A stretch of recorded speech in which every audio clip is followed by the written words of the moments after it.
ಐಷಾರಾಮಿ ಜೀವನ ನೋಡಿ ನಂತರ ಬಳ್ಳಾರಿ ಜೈಲಿಗೆ ಶಿಫ್ಟ್ ಆದ ಬಳಿಕ ದಾಸನ ಪರದಾಟ ಯಾರಿಗೂ ಬೇಡ ಅನ್ನುವಂಥ ಪರಿಸ್ಥಿತಿ ಇತ್ತು. ಕಾರಣ ಅಲ್ಲಿ ಸರ್ಜಿಕಲ್ ಚೇರ್ ಕೇಳಿದ್ರು, ಅದು ಕೊಡೋದಕ್ಕೂ ಕೂಡ ಪರದಾಟ ಇತ್ತು. ಆನಂತರ ಟಿವಿ ಬೇಕು ಅಂತ ಗೋಗರಿತಾ ಇದ್ರು. ಈಗ ಕೊನೆಗೂ ಟಿವಿ ಭಾಗ್ಯ ಸಿಕ್ಕಿದೆ ನಟ ದರ್ಶನ್ಗೆ ಅನ್ನೋದ್ರ ಡೀಟೇಲ್ ಸಿಗ್ತಾ ಇದೆ. 32 ಇಂಚಿನ ಟಿವಿ ನೀಡೋದಕ್ಕೆ ಸಿಬ್ಬಂದಿ ಮುಂದಾಕಿದ್ದಾರಂತೆ. ವಾರದ ಹಿಂದೆ ಟಿವಿಗೆ ಬೇಡಿಕೆ ಇಟ್ಟಿದ್ರು ಆರೋಪಿ ದರ್ಶನ್. ಟಿವಿಗಾಗಿ ಜೈಲು ಸಿಬ್ಬಂದಿಗೆ ಕಿರಿಕಿರಿ ಮಾಡಿದ್ನಂತೆ ದರ್ಶನ್. ಇವತ್ತು ಆರೋಪಿ ದರ್ಶನ್ ಸೆಲ್ಗೆ 32 ಇಂಚಿನ ಟಿವಿ ನೀಡೋದಕ್ಕೆ ಸಿಬ್ಬಂದಿ ಮುಂದಾಗ್ತಿದ್ದಾರೆ. ಬಳ್ಳಾರಿ ಜೈಲಲ್ಲಿ ದರ್ಶನ್ ಕೊನೆಗೂ ಟಿವಿ ನೋಡುವಂತ ಭಾಗ್ಯ. ಏನಾಗ್ತಾ ಇದೆ ತನ್ನ ಕೊಲೆ ಕೇಸ್ಗೆ ಸಂಬಂಧಪಟ್ಟಂತೆ, ರೇಣುಕಾಸ್ವಾಮಿ ಕೊಲೆ ಕೇಸ್ಗೆ ಸಂಬಂಧಪಟ್ಟಂತೆ ಅದನ್ನೆಲ್ಲ ನೋಡಬೇಕು. ಚಾರ್ಜ್ ಶೀಟ್ ವಿಚಾರಕ್ಕೆ ಸಂಬಂಧಪಟ್ಟಂತೆ ಏನು ಬೆಳವಣಿಗೆ ಆಗ್ತಾ ಇದೆ ಅದನ್ನ ಕೂಡ ನೋಡಬೇಕು. ಹಾಗಾಗಿ ಟಿವಿ ಬೇಕು ಅಂತ ಬೇಡಿಕೆ ಇಟ್ಟಿದ್ರು. ಅವರ ಬೇಡಿಕೆ ಅಂತ ಇವತ್ತು 32 ಇಂಚಿನ ಟಿವಿ ಭಾಗ್ಯ ನಟ ದರ್ಶನ್ಗೆ ಅನ್ನೋದ್ರ ಡೀಟೇಲ್ ಸಿಗ್ತಾ ಇದೆ. ಮಾಡ್ಕೊಳ್ಬೇಕಾಗಿರೋದಿಷ್ಟೇ, ಎಲ್ಲವನ್ನ ಕೂಡ ಸಜ್ಜು ಮಾಡಿಕೊಂಡು ಗಲಭೆ ಎಬ್ಬಿಸಲೇಬೇಕು, ಶಾಂತಿ ಭಂಗ ಮಾಡಲೇಬೇಕು ಅಂತ ಸಿದ್ಧವಾಗಿ ಬಂದಿತ್ತು ದುಷ್ಕರ್ಮಿಗಳ ತಂಡ. ದೃಶ್ಯ ನೋಡ್ತಾ ಇದೀವಿ, ಮಾರ್ಕ್ ಮಾಡಿ ತೋರಿಸ್ತಾ ಇದೀವಿ. ಪೆಟ್ರೋಲ್ ಬಾಂಬ್ ದಾಳಿ, ಬಹುತೇಕರ ಕೈಯಲ್ಲಿ ಲಾಂಗು ಮಚ್ಚು ತಲ್ವಾರ್. ಇದು ಆಕಸ್ಮಿಕ ಸಣ್ಣ ಘಟನೆ ಅಂತ ಹೇಗೆ ಕನ್ಸಿಡರ್ ಮಾಡ್ತಾರೆ ಗೃಹ ಸಚಿವರು? ಇದು ಕೋಮು ಸಂಘರ್ಷ, ಕೋಮು ಗಲಭೆ ಅಂತ ಬಿತ್ತರ ಮಾಡಬೇಡಿ ಅಂತ ಮಾಧ್ಯಮಗಳಿಗೆ ಮನವಿ ಮಾಡುವಂತ ಗೃಹ ಸಚಿವರೇ, ಈ ದೃಶ್ಯಗಳನ್ನ ಒಮ್ಮೆ ನೋಡ್ಲೇಬೇಕು ನೀವು.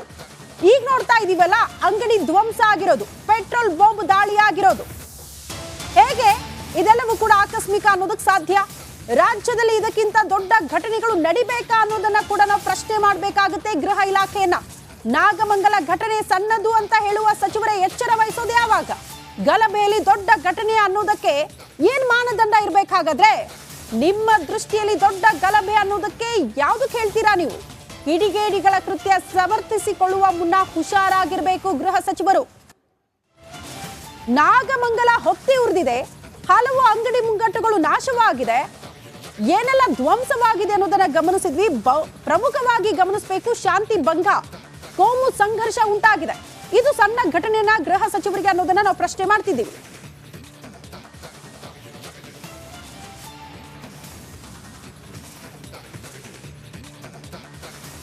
ಈ ಬಗ್ಗೆ ಮತ್ತಷ್ಟು ಡೀಟೇಲ್ಸ್ ಅನ್ನ ಕೊಡ್ತಾ ಹೋಗ್ತಾರೆ ನನ್ನ ಸಹೋದ್ಯೋಗಿ ರಂಜಿತ್ ಶಿರಿಯಾರ್ ಸ್ಪಾಟ್ ಇಂದ ನೇರ ಸಂಪರ್ಕದಲ್ಲಿ ಜಾಯಿನ್ ಆಗ್ತಿದ್ದಾರೆ. ರಂಜಿತ್, ಘಟನೆ ಆದ ತಕ್ಷಣ ಕ್ಲೀನ್ ಚೀಟ್ ಕಿಡಿಗೇಡಿಗಳ ವಿಚಾರಕ್ಕೆ ಸಂಬಂಧಪಟ್ಟಂತೆ ಇದು ಸಣ್ಣ ಘಟನೆ, ಆಕಸ್ಮಿಕ ಘಟನೆ, ದೊಡ್ಡದು ಮಾಡಬೇಡಿ ಅಂತ ಗೃಹ ಸಚಿವರು ಹೇಳ್ಬಿಟ್ರು. ಬಟ್ ಈಗ ಒಂದೊಂದೇ ಸಿಸಿಟಿವಿ ದೃಶ್ಯಗಳು ಸಿಗ್ತಾ ಇದೆಯಲ್ಲ, ಇದೆಲ್ಲವೂ ಕೂಡ ಪ್ರೀ ಪ್ಲಾನ್ಡ್ ಅನ್ನೋದಕ್ಕೆ ಸಾಕ್ಷಿಗಳನ್ನ ಹೇಳ್ತಾ ಇದೆ ಈ ಸಿಸಿಟಿವಿ ದೃಶ್ಯಗಳು. ಈಗೇನು ಗೃಹ ಸಚಿವರ ಹೇಳಿಕೆ?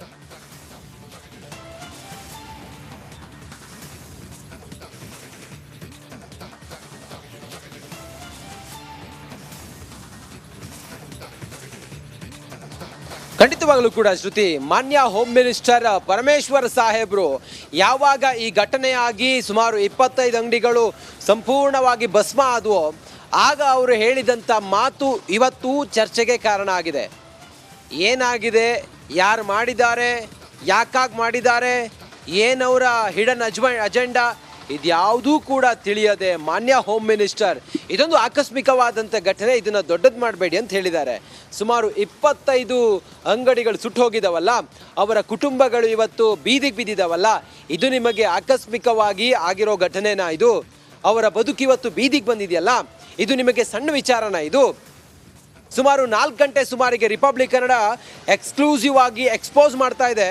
ಸುಮಾರು 4 ಗಂಟೆಯ ಸುಮಾರಿಗೆ ಕೆಲ ಸಮುದಾಯದ ಆ ಪೇಟೆಯಲ್ಲಿ ಟೌನಲ್ಲಿದ್ದಂಥ ಕೆಲ ಅಂಗಡಿಗಳು ಬಂದಾಗ್ತವೆ. 4 ಗಂಟೆಯ ಸುಮಾರಿಗೆ, ಸಂಜೆ 4 ಗಂಟೆಯ ಸುಮಾರಿಗೆ, 7 ಗಂಟೆಗೆ ಇದೇ ನಾಗಮಂಗಲ ಟೌನ್ ಹೊತ್ತಿ ಉರಿಯುತ್ತೆ. 4 ಗಂಟೆಗೆ ಅಂಗಡಿಗಳು ಬಂದಾಗ್ತವೆ. 4 ಗಂಟೆಗೆ ಕೆಲ ಜನರು ತಮ್ಮ ಮನೆಗೆ ಸೇರ್ಕೋತಾರೆ. 4 ಗಂಟೆ ಸುಮಾರಿಗೆ ಇವರು ತಯಾರಿ ಮಾಡಿದ್ರು ಅನ್ನೋದಕ್ಕೆ ಕೆಲ ಮೆಡಿಕಲ್ಗಳಲ್ಲಿ ಮಾಸ್ ಆಗಿ 100ರಿಂದ 200 ಮಾಸ್ಕ್ಗಳನ್ನು ಪರ್ಚೇಸ್ ಮಾಡಿ ಹೋಗ್ತಾರೆ. ಕೆಲ ಕಲ್ಲುಗಳನ್ನು, ಕೆಲ ದೊಂಬಿಗೆ ಬೇಕಾದಂಥ ಕೆಲ ಕಂಬಿಗಳನ್ನು ಇವರು ಒಂದು ಕಡೆ ಸ್ಟೋರ್ ಮಾಡ್ತಾರೆ, ಸೈಜ್ ಕಲ್ಲುಗಳನ್ನು ಎತ್ತಿಡ್ತಾರೆ.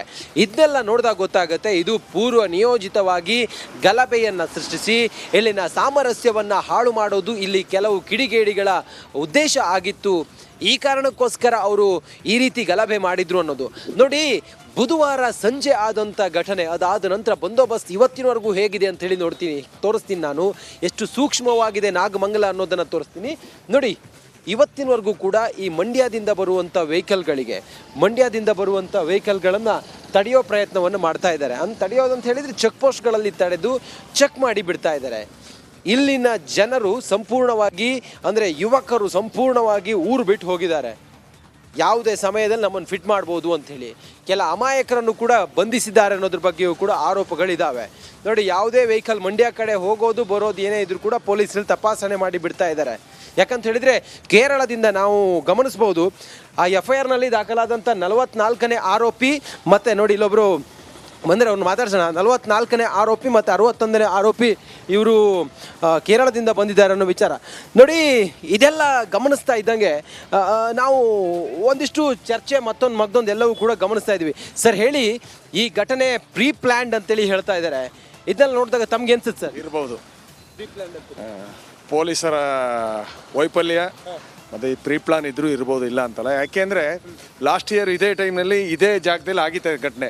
ಇವರು ಪ್ರಿಪೇರ್ ಆಗಬೇಕಾಯ್ತು, ಇಲಾಖೆಯವರು ಪ್ರಿಪೇರ್ ಆಗಿಲ್ಲ, ಸರ್ಕಾರ ಪ್ರಿಪೇರ್ ಆಗಿಲ್ಲ, ಪೊಲೀಸ್ ಇಲಾಖೆ ಪ್ರಿಪೇರ್ ಆಗಿಲ್ಲ.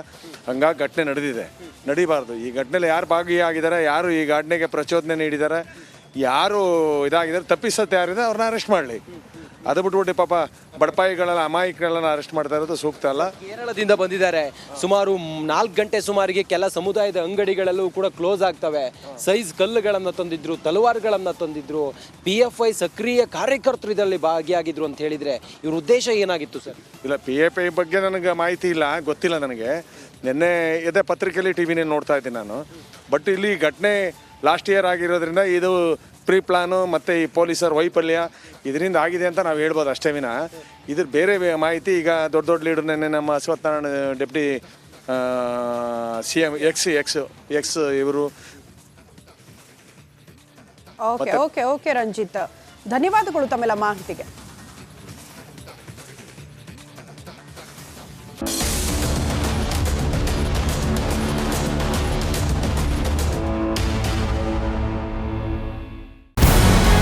ನಮಸ್ಕಾರ, ಕರ್ನಾಟಕ ಪ್ರೈಮ್ ಟೈಮ್ಗೆ ಸ್ವಾಗತ. ನಾನು ಜಯಪ್ರಕಾಶ್ ಶೆಟ್ಟಿ. ಇಡೀ ಕರ್ನಾಡು ಇವತ್ತು ರೆಬೆಲ್ ಆಗಿ ನಿಂತಿದೆ. ಈ ಹಗರಣಗಳನ್ನು ಸದನದಲ್ಲಿ ಪ್ರಸ್ತಾಪ ಮಾಡಲು ಕೂಡ ಕಾಂಗ್ರೆಸ್ ಹಿಂದೇಟು ಹಾಕಿದ್ದೇಕೆ? ನಿಮ್ಗೆ ಸಂಬಳ ಅದಕ್ಕೆ, ನಿಮಗೆ ವಾಹನ ಅದಕ್ಕೆ, ನಿಮಗೆ ವೆಪನ್ ಅದಕ್ಕೆ, ನೀವು ಅದನ್ನು ಸರಿ ಇಡಬೇಕಾಗಿತ್ತು. ನೀವು ವಿದ್ಯುತ್ ಬರ ಇದೆ ಅಂತ ಹೇಳ್ತಾ ಇದ್ದೀರಿ, ಎಲ್ಲಿ ಬರ ಇದೆ ನೀವು ಹೇಳಬೇಕು. ಪಾಕಿಸ್ತಾನ್ ಆಕ್ಯುಪೈಡ್ ಕಾಶ್ಮೀರ್ ಅದು ಎಂದೆಂದಿಗೂ ನಮ್ಮದು.